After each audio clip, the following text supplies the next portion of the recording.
உங்கள் சிந்தனைக்கு வேதம் தலைமைத்துவத்தை பற்றி என்ன சொல்லுகிறது? பெண்கள் சபையில் போதிக்கலாமா? இதை பற்றி பழைய ஏற்பாட்டில் என்ன சொல்லப்பட்டிருக்கிறது?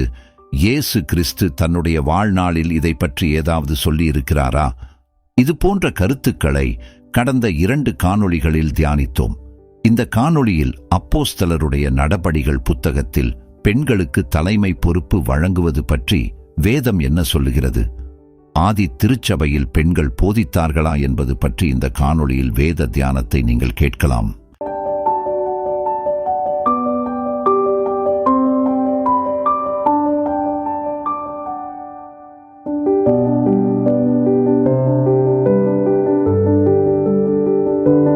ஆண்டவராய் இயேசு கிறிஸ்து நாமத்தில் உங்களுக்கு என்னுடைய அன்பின் வாழ்த்துக்கள்.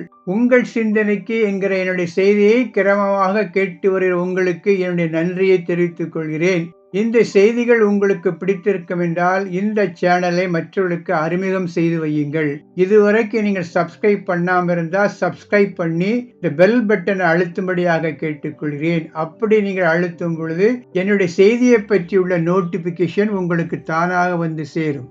நாம் கடந்த பதிவில் தியானித்த காரியம் என்னவென்றால் லீடர்ஷிப்பை பற்றி பார்த்தோம். லீடர்ஷிப் யாருக்குரியதாக பழைய ஏற்பாட்டில் காணப்பட்டது என்று முதலில் பார்த்தோம். ஆதியாகம புத்தகத்திலிருந்து நாம் தொடங்கினோம். ஆதியாகம புத்தகத்தை பொறுத்தளவில் 2 பேருமே தேவ சாயலாக படைக்கப்பட்டிருந்தாலும் தலைமைத்துவம் என்பது ஆதாமுக்குரியதாகவே காணப்பட்டது. பிறகு அந்த தலைமைத்துவத்தை ஆதாம் எப்படி இழந்தான் என்பதை குறித்து பார்த்தோம். நியாயாதிபதிகள் காலத்தில் எப்படி தலைமைத்துவம் காணப்பட்டது, தீர்க்கதரிசிகளுடைய காலத்தில் எப்படி தலைமைத்துவம் காணப்பட்டது போன்ற பல காரியங்களை பார்த்தோம். பழைய ஏற்பாட்டை பொறுத்தளவில் தலைமைத்துவம் என்பது ஆணுக்குரியதாகவே காணப்பட்டது. பெண்கள் சமமாக நடத்தப்பட்டாலும் லீடர்ஷிப் அப்படின்னு வரும்போது அது ஆணுக்குரியதாகவே காணப்பட்டது. ஏனென்றால் யூத சமுதாயம் என்பது ஆணாதிக்கம் நிறைந்த சமுதாயமாக காணப்பட்டது. பெண்கள் சமமாக நடத்தப்பட்டாலும் தலைமை பொறுப்பு என்பது ஆணுக்குரியதாகவே காணப்பட்டது. பிறகு 4 சுவிசேஷங்களை பார்க்கும் பொழுது அதில் ஆண்டவராய் இயேசு கிறிஸ்து சொன்ன வார்த்தைகளை ஆராய்ந்து பார்த்தோம். ஆண்டவராய் இயேசு கிறிஸ்து பெண்களுக்கு ஊழியம் செய்தாலும் பெண்களிடத்திலிருந்து ஊழியத்தை பெற்றுக் கொண்டாலும் விவாகரத்தை பொறுத்தளவில் பெண்களுக்கு சம வாய்ப்பை கொடுத்தாலும் அவருடைய பிரசங்கத்தை வைத்து அடிப்படையாக பார்க்கும் பொழுது அவர் பழைய ஏற்பாட்டிலிருந்து எந்த விதத்திலும் பெண்களுக்கு தலைமைத்துவத்தை பற்றியுள்ள காரியங்களில் வேறுபட்டதாக தெரியவில்லை. அவரும் பொறுப்பை ஆண்களிடம் தான் ஒப்படைத்தார் என்று பார்க்கலாம். 70 பேரை தெரிந்து கொண்ட காரியமாக இருந்தாலும் சரி, 12 பேரை தெரிந்து கொண்ட காரியமாக இருந்தாலும் சரி, முக்கியமான நிகழ்வுகளில் தன்னுடைய சீசர்களை கூட்டி சென்ற காரியமாக இருந்தாலும் சரி, எல்லாவற்றிலும் ஆண்களைத்தான் முக்கியத்துவப்படுத்தினார். அது மாத்திரமல்ல, சீடர்களுக்கான அழைப்பை கொடுக்கும் போது ஆண்களை முன்வைத்து ஆண்களை நோக்கி அவர் அந்த அழைப்பை கொடுத்ததாக பார்க்கலாம். அதேவேளை பெண்களை அவர் சமமாக நடத்தினார். பெண்களிடத்திலிருந்து ஊழியத்தை பெற்றுக்கொண்டு அவரை சுற்றி ஆசிகளால் ஊழியம் செய்த பெண்கள் பல இருந்தாலும் இந்த லீடர்ஷிப் வரும்போது ஆண்டவராய் இயேசு கிறிஸ்து பழைய ஏற்பாட்டிலிருந்து வித்தியாசப்பட்டு எதையும் பேசவில்லை என்பதுதான் 4 சுவிசேஷங்களும் நான் கண்கூடாக பார்க்கக்கூடிய காரியம்.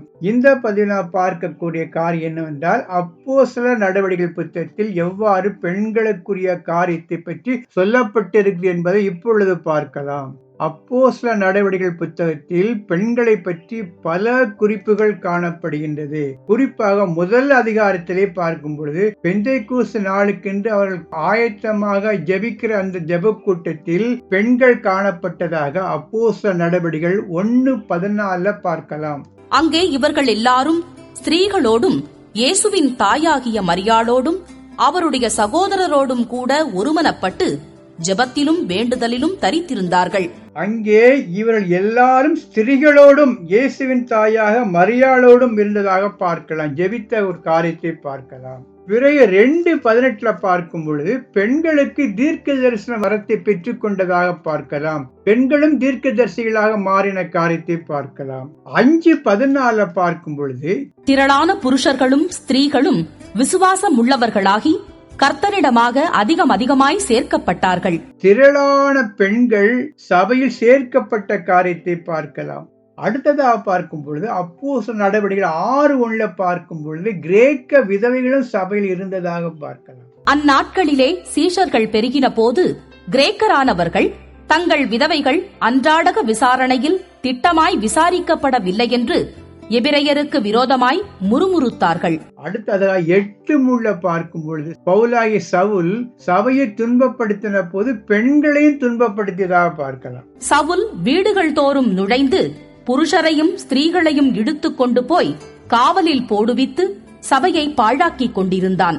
8:12 பார்க்கும் பொழுது பெண்களும் திருமுழுக்கு எடுத்ததாக பார்க்கலாம். அடுத்ததாக பார்க்கும் பொழுது 17:4 அவர்களில் சிலரும் பக்தியுள்ள கிரேக்கரில் திரளான ஜனங்களும் கனம் பொருந்திய ஸ்திரீகளில் அநேகரும் விசுவாசித்து பவுலையும் சீலாவையும் சேர்ந்து கொண்டார்கள். கனம் பொருந்திய பெண்களும் பவுலோடு இணைந்ததாக பார்க்கலாம். அதுபோல் 17:12 பார்க்கலாம். அதனால் அவர்களில் அநேகம் பேரும் கனம் பொருந்திய கிரேக்கரில் அநேக ஸ்திரீகளும் புருஷர்களும் விசுவாசித்தார்கள். இப்படி சொல்லிக்கொண்டே போகலாம். பெண்களை பற்றியுள்ள காரியங்கள் பல இடங்களில் சொல்லப்பட்டிருக்கிறது. இவைகள் எல்லாவற்றிற்கு மேலாக அப்போஸ்தலர் நடவடிக்கைகள் 9:36 பார்க்கும் பொழுது யோப்பா பட்டணத்தில் கிரேக்கு பாஷையிலே தொற்காள் என்று அர்த்தங்கொள்ளும் தபீத்தாள் என்னும் பேருடைய ஒரு சீஷி இருந்தாள். அவள் நற்கிரியைகளையும் தருமங்களையும் மிகுதியாய் செய்து கொண்டு வந்தாள். தபித்தாள் என்னும் சீசை இருந்ததாக பார்க்கலாம். ஆண்டவராய் இயேசு கிறிஸ்து உயிரோடு இருந்த காலங்களில் சீசத்து அழைப்பு என்பது ஆண்களுக்காக இருந்ததாக இருந்தாலும் அப்போஸ்தலர் நடவடிக்கைகள் காலத்தில் தபித்தாள் என்கிற சீசை இருந்ததாக பார்க்கலாம். இனி சீடத்துவ அழைப்பு என்பது பெண்களுக்கும் உரியதாக இந்த புத்தகத்தில் நாம் பார்க்கலாம். அடுத்தபடியா பார்க்கும்போது புதிய சபைகளை உருவாக்குற அந்த பணிகளில் பெண்களுடைய பங்கு அதிகமாக இருந்ததாக பார்க்கலாம். குறிப்பாக 16:14, 17:4, 17:12, 17:34 இந்த 4 வசனங்களை பார்க்கும் பொழுது புதிய சபைகளை நிறுவுவதில் பெண்களுடைய பங்கை பற்றி தெளிவாக பார்க்கலாம். பிலிப்பு பட்டணம், தெசலோனிக்கே பட்டணம், பெரியா பட்டணம் போன்ற இடங்களில் சபைகளை நிறுவதற்கு இந்த பெண்கள் ஆற்றிய பணிகள் என்பது சிறந்த பணிகள். பெண்கள் அவர்களுக்கு எப்படி உதவியாக இருந்தால் என்பதை இந்த வசனங்கள் மூலமாக நாம் அறிந்து கொள்ளலாம். எல்லாவற்றுக்கும் மேலாக ஆக்கில்லா பிரிஸ்சில்லாள் உடைய வாழ்க்கையை பார்க்கும் பொழுது அப்போலோ என்கிற மிகப்பெரிய ஒரு வேத போதகனை தனிப்பட்ட முறையில் அழைத்து அவனுடைய பிரசங்கத்தில் காணுகின்ற குறையை திருத்தி பின்னாலே மிகப்பெரிய பவுலுக்கு இணையான ஒரு வேத போதகனாக மாறுவதற்கு தேவன் பயன்படுத்திய நபர் யார் என்றால் பிரிஸ்சில்லா என்கிற அவன் கணவனோடு சேர்ந்து இணைந்த அந்த பிரிஸ்சில்லா என்கிற பெண்ணு தான். இப்படி பெண்களை குறித்துள்ள காரியங்கள் அநேகம் காணப்பட்டாலும் தலைமைத்துவம் இங்கு வரும் பொழுது இந்த இடத்தில் பெண்களுக்கு எந்த தலைமைத்துவ பொறுப்பும் கொடுத்ததாக தெரியவில்லை. அவர்கள் இயேசு கிறிஸ்துவின் உயிர்த்தெழுதலை முதலாவது பார்த்திருந்தாலும் யூதாஸ் காரியஸ் இறந்த பிறகு அந்த இடத்தை தெரிந்து கொள்வதில் ஆண்களைத்தான் தெரிந்தெடுத்தார்களே தவிர பெண்ணை தெரிந்தெடுக்கவில்லை. அடுத்ததாக பார்க்கும் பொழுது 6வது அதிகாரத்தில் கிரேக்க பெண்களுக்கு சம நியாயம் வழங்கப்படவில்லை என்கிற கம்ப்ளைண்ட் வந்த போது அதை விசாரிப்பதற்காக ஆண்களை தான் அப்போஸ்தலர் நியமித்தார்களே தவிர விதவையுடைய கம்ப்ளைண்டை கேட்பதற்கு கூட பெண்கள் அந்த பொறுப்புக்கு ஏற்படுத்தப்படவில்லை என்பதும் நாம் கவனிக்கக்கூடிய காரியமாக இருக்கிறது. அது மாத்திரமில்லை, அப்போஸ்தலர் நடவடிக்கைகள் புத்தகத்தில் பெண்கள் எங்கேயும் போதித்ததாக இல்லை. எந்த இடத்திலும் பெண்கள் டீச் பண்ணதாக இல்லை. இன்னும் சொல்ல போனால் அப்போஸ்தலர் நடவடிக்கைகள் 15வது அதிகாரத்தில் ஒரு மிகப்பெரிய முக்கியமான சம்பவம் சபை வரலாற்றில் நடைபெற்றது. என்னவென்றால் புற இனத்திலிருந்து சேர்க்கப்பட்ட ஆண்டு ஏற்றுக்கொண்ட மக்கள் விசுவாசிகள் திருமுழுக்கோடு விருத்த சேதனத்தையும் எடுத்துக்கொள்ள வேண்டும் என்கிற ஒரு கட்டுப்பாட்டை யூத கிறிஸ்தவர்கள் கொண்டு வந்த போது அதை பற்றியுள்ள ஒரு கிளாரிபிகேஷனுக்காக 15வது அதிகாரத்தில் சபை கூடி ஒரு முடிவெடுத்தது. புறஜாதியிலிருந்து ஏற்றுக்கொண்டவர்கள் விருத்த சேதனம் செய்ய வேண்டிய அவசியம் இல்லை என்கிற மிகப்பெரிய தீர்மானத்தை முன்மொழிந்தவர்கள், ஏற்றுக்கொண்டவர்கள், பேசினவர்கள் யாரெல்லாம் அந்த கவுன்சில், இந்த ஜெருசலேம் கவுன்சில்ல பெண்களுக்கு எந்த பங்கும் இருந்ததாக தெரியவில்லை. எல்லாமே ஆண்கள் தான், அப்போஸ்தலர் தான். அது பெண்களுடைய பார்ட்டிசிபேஷன் ஆஃப் உமன் என்பது நில். மிகப்பெரிய தீர்மானத்தை முடிவெடுக்கக்கூடிய அந்த அதிகார மையத்தில் கூட பெண்களுக்கு எந்த பங்கும் இருந்ததாக அப்போஸ்தலர் நடவடிக்கைகள் புத்தகத்தில் பார்க்கவில்லை. எனவே பழைய ஏற்பாட்டிலிருந்து மாறுபட்டு இயேசு கிறிஸ்துவின் காலத்திலும் லீடர்ஷிப் என்பது பெண்களுக்குரியதாக இல்லை. சபையுடைய ஆரம்ப நாட்களில் கூட பெண்களுக்கு பல வகையான ஊழியங்கள், ஜெபிக்கிற ஊழியங்கள், தீர்க்க தரிசனம் சொல்கிற ஊழியங்கள், சபைக்கு உதவி செய்கிற ஊழியங்கள், பவுலுக்கு உதவியாக இருந்த காரியங்கள், தனிப்பட்ட முறையில் அப்போலோ சந்தித்து போதித்த காரியங்கள் போன்ற அநேக காரியங்கள் சொல்லப்பட்டாலும் லீடர்ஷிப் என்கிற காரியமும் மற்றவர்களுக்கு போதித்த ஒரு காரியமும் அப்போஸ்தலர் நடவடிக்கைகள் புத்தகத்தில் காணப்படவில்லை என்பதுதான் இந்த புத்தகத்தின் மூலமாக நான் தெரிந்து கொள்ளக்கூடிய சத்தியமாக இருக்கிறது. அடுத்தபடியா நாங்கள் பார்க்கக்கூடிய காரியம் என்பது நிருபங்களில் பெண்களை குறித்து, பெண்களுக்கு தலைமை பொறுப்பை வழங்குவது பற்றி, பெண்கள் போதிப்பது பற்றி என்ன சொல்லப்பட்டிருக்கிறது என்பதை இப்பொழுது பார்க்கலாம். நிருபங்களை பொறுத்தளவில் 3 எழுத்தாளர்கள் முக்கியமானவர்கள். ஒன்று யார் என்றால் பேதுரு, பவுல், யாக்கோபு. யாக்கோபை பொறுத்தளவில் பார்க்கும்போது பெண்களை பற்றி அவ்வளவு அதிகமாக ஒன்றும் சொல்லவில்லை. திக்கற்ற விதவைகளை போஷிப்பது பற்றி எழுதும் போதுதான் அவர்களை போஷிப்பது, அவர்களை கவனிப்பதுதான் மெய்யான தேவ பக்தி என்று சொல்கிறாரே தவிர மற்றபடி பெண்களுக்கான உரிமைகளை பற்றியோ, பெண்கள் போதிப்பது பற்றியோ, பெண்களுக்கு தலைமை பொறுப்பில் அமர்த்துவது பற்றியோ எந்த கருத்தையும் யாக்கோபு தன்னுடைய நிருபத்தில் சொல்லவில்லை. அடுத்ததாக நாம் பார்க்கக்கூடிய நபர் யார் என்றால் பேதுரு. இவர் எழுதிய முதலாவது கடிதம் 3வது அதிகாரத்தில் 1 முதல் 7 வரை உள்ள வசனங்களில் பெண்களை குறித்து அவர் சொல்லி இருக்கிறார். குறிப்பாக நாம் பார்க்க வேண்டிய பகுதி எதுவென்றால் 1 பேதுரு 3:1, 3:6, 3:7 இந்த வசனங்கள் சொல்லப்பட்ட கருத்துக்களை ஒன்றன் பின் ஒன்றாக பார்க்கலாம். 3:1 என்ன சொல்கிறார் என்றால், அந்தப்படி மனைவிகளே உங்கள் சொந்த புருஷர்களுக்கு கீழ்ப்படிந்திருங்கள். அப்பொழுது அவர்களில் யாராவது திருவசனத்திற்கு கீழ்ப்படியாதவர்களாயிருந்தால் பயபக்தியோடு கூடிய உங்கள் கற்புள்ள நடக்கையை அவர்கள் பார்த்து, அதாவது மனைவிமார்கள் கணவனுக்கு கீழ்ப்படிந்திருக்க வேண்டும். அவருடைய கணவன்கள் ஒருவேளை ஆண்டவரை ஏற்றுக்கொள்ளாத நபராக இருந்தால் அந்த பெண்கள் கணவனுக்கு கீழ்ப்படிதலின் மூலமாக கணவன்களை ஆண்டவருக்கு நேராக நடத்தலாம் என்கிற குறிப்பில்தான் 3:1 சொல்லப்பட்டிருக்கிறது. அதாவது வசனத்தை ஏற்றுக்கொள்ளாதவர்களாக இருந்தாலும் அவர்கள் மனைவியின் நடத்தியினாலே ஒருவேளை ஆதாயப்படுத்திக் கொள்ள முடியும் என்கிற கருத்தை வலியுறுத்துகிறார். இங்கேயும் 3:1 சொல்லக்கூடிய காரியம் என்னவென்றால், மனைவிகளே உங்கள் சொந்த புருஷருக்கு கீழ்ப்படிந்தீர்கள் என்பதுதான் பேதுருடைய முக்கியமான ஒரு வார்த்தை. அடுத்ததாக பார்க்கும் பொழுது 3:6 பார்க்கும் பொழுது அவர் பழைய ஏற்பாட்டை கோட் பண்ணி ஒன்று சொல்கிறார். எப்படி என்றால், அந்தபடியே சாராள் ஆபிரகாமை ஆண்டவன் என்று சொல்லி அவனுக்கு கீழ்ப்படிந்திருந்தாள். நீங்கள் நன்மை செய்து ஒரு ஆபத்துக்கும் பயப்படாதிருந்தீர்களானால் அவளுக்கு பிள்ளைகளாயிருப்பீர்கள். அப்படியே சாராள் ஆபிரகாமை ஆண்டவன் என்று சொல்லி அவனுக்கு கீழ்ப்படிந்திருந்தாள். இங்கேயும் பேதுரு வலியுறுத்தி சொல்லக்கூடிய காரியம் என்னவென்றால், சாராள் ஆபிரகாமுக்கு கீழ்ப்படிந்த மாதிரி இப்பொழுது உள்ள ரட்சிக்கப்பட்ட பெண்களும் கணவனுக்கு கீழ்ப்படிய வேண்டுங்கிற கட்டளையை மறைமுகமாக அந்த 3:6 சொல்கிறார். அடுத்ததாக மிக முக்கியமான ஒரு குறிப்பை வேறு யாரும் சொல்லாத ஒரு பாயிண்ட பேதுரு சொல்கிறார். அந்தபடி புருஷர்களே, மனைவியானவள் பலவீன பாண்டமாயிருக்கிறபடியினால் உங்கள் ஜெபங்களுக்கு தடை வராதபடிக்கு நீங்கள் விவேகத்தோடு அவர்களுடனே வாழ்ந்து உங்களுடனே கூட அவர்களும் நித்திய ஜீவனாகிய கிருபையை சுதந்தரித்துக் கொள்ளுகிறவர்களானபடியினால் அவர்களுக்கு செய்ய வேண்டிய கனத்தை செய்யுங்கள்.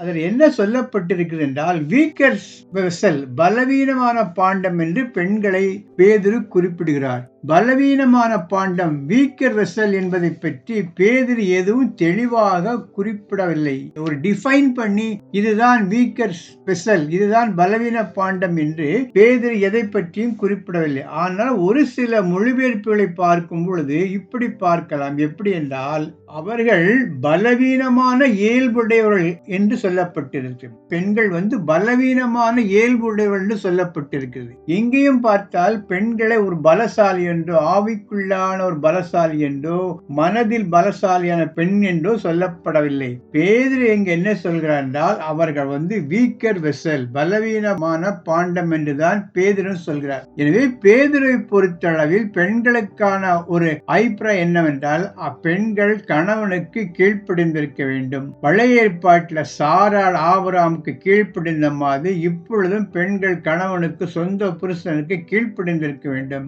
எல்லாவற்றிற்கு மேலாக அவர்கள் பலவீனமான இயல்புடையவர்கள் என்று பெண்களை குறித்து ஒரு முத்திரையை பேதுரு இங்கு பதிக்கிறார் என்றுதான் நாம் சொல்ல வேண்டும். மற்றபடி பெண்கள் போதிப்பதை பற்றியோ, பெண்களுக்கு தலைமை பொறுப்பு வழங்குவது பற்றியோ பேதுரு எந்த இடத்திலும் தன்னுடைய நிருபங்களில் சொல்லவில்லை என்பதுதான் வசனத்தின் மூலமாக நாம் அறிந்து கொள்ளக்கூடிய காரியமாக இருக்கிறது.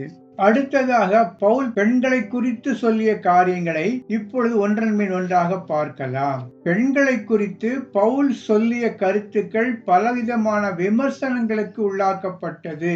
பெண் விடுதலையை விரும்புவர்கள், பெண்ணாதிக்க உரிமையை பற்றி பேசுவர்கள் பவுலுடைய கருத்துக்களை அவர்கள் அதிகமாக ஏற்றுக்கொள்வதில்லை. பலவிதமான விமர்சனங்களை அவர் கூறிய கருத்துக்கள் மீது சொல்லி இருக்கிறார்கள். எனவே அவைகளை குறித்து ஒன்றன் மேல் ஒன்றாக இப்பொழுது பார்க்கலாம். குறிப்பாக பவுலடிகள் எபேசிய பட்டணத்துக்கு எழுதிய கடிதத்தை பார்க்கும் பொழுது 5வது அதிகாரம் 21 முதல் 24 வரை உள்ள வசனங்கள்.